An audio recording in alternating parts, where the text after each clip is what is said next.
Hey, so I wanted to come on here and talk about some tea I tried, and I really liked the benefits that I noticed that it had on me when I drank it. Now, when I first got it, when I looked at the herb, I thought it was mugwort.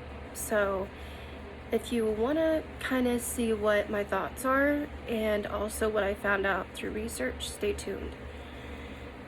Hey guys, it's Raven Hope, and today I want to talk about the benefits of Horehound tea.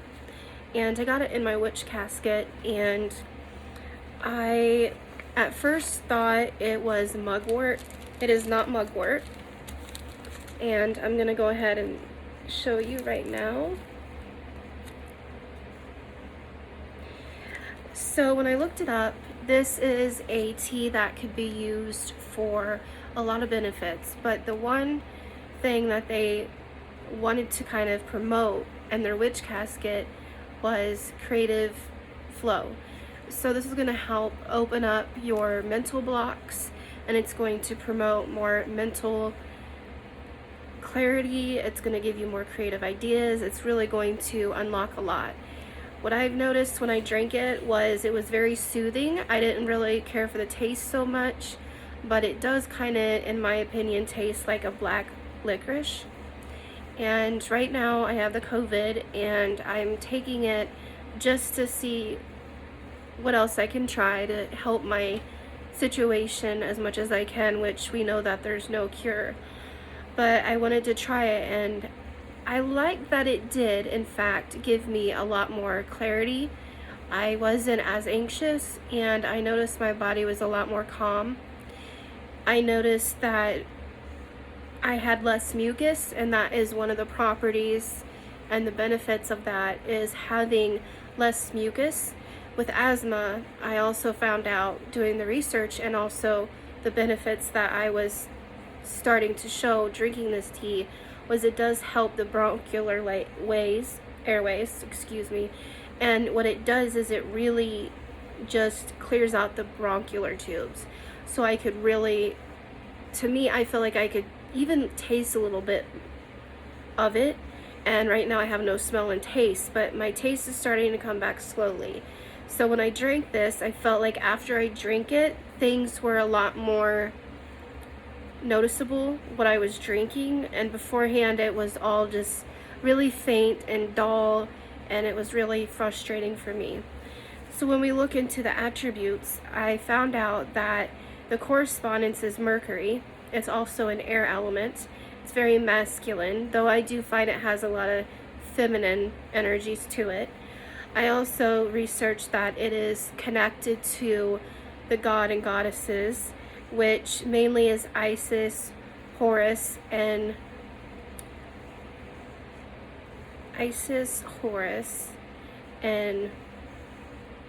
want to say Horus.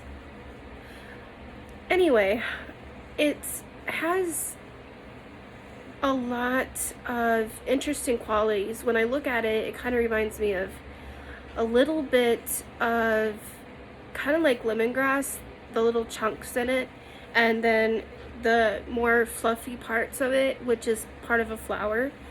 It kind of looks like mugwort. I also found out that this herb is really good not only for those that are traveling. If you want a good talisman for protection, a lot of the times in the past they did call this the soldier's tea. A lot of people used it. They could carry it on them. People can cleanse with it, putting it on your windowsill, outside your door. So it does have a lot of interesting properties other than the creative flow. So it also has protection. It has great benefits for, natural remedies if you're not feeling good.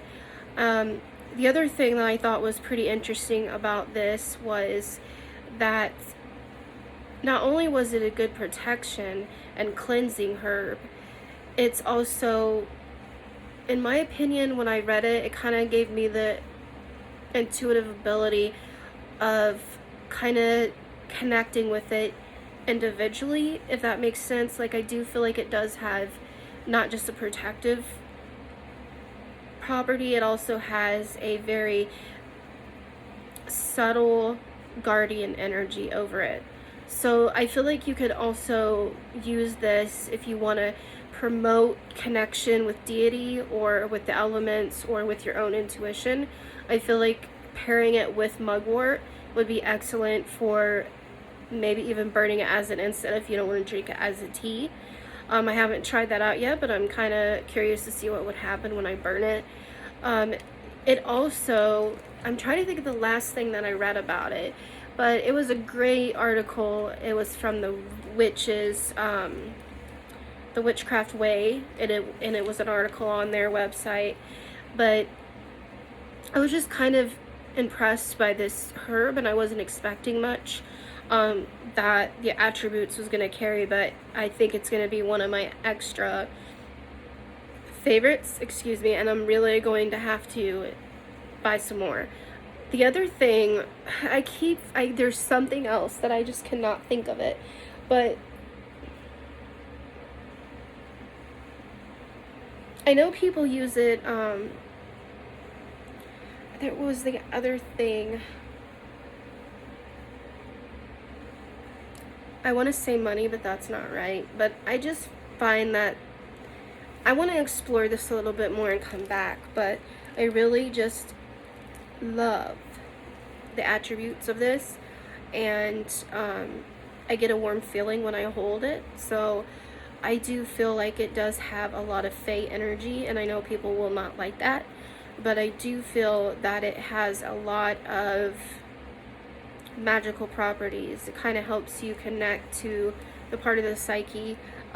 So I kind of feel like if you're going to do shadow work, or you're going to do any kind of work that is going to take a lot out of you, and is going to really need to open up your mind without judgment, and to really address some things that might have been stagnant for some time, I feel like Horehound would be a great ally to use as a herb.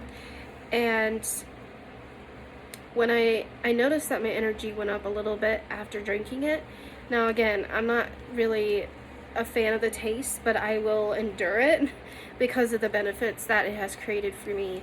I do like to work with clear quartz a lot, so I really felt guided to use my clear quartz after using this tea and wanting to kind of do, a Reiki session.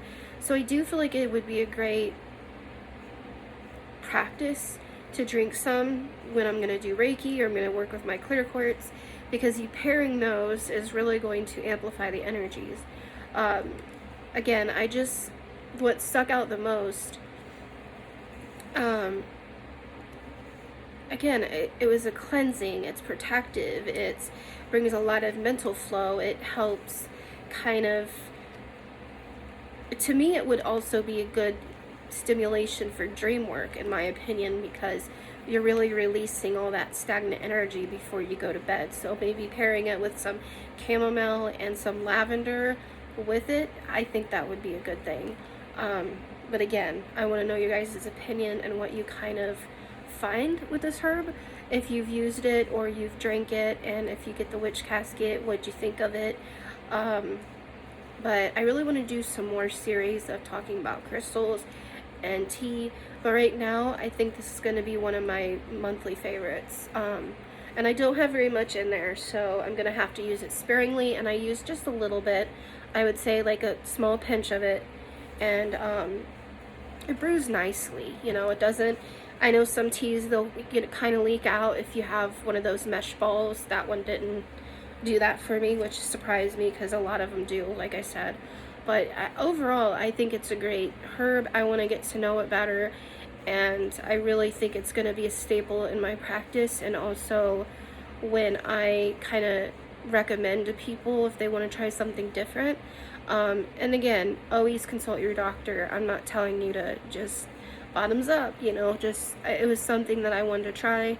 I do have asthma, I do have a lot of underlying conditions, and I'm still working through COVID, so this is just something I wanted to come on and share with you guys, and I hope that you stick around and let me know what your favorite thing was to find out about this herb, or if you have some more information that you think that I need to educate myself on about this herb, leave it down below, and I will talk to you guys soon. Like, share, subscribe. Talk to you later. Blessed be.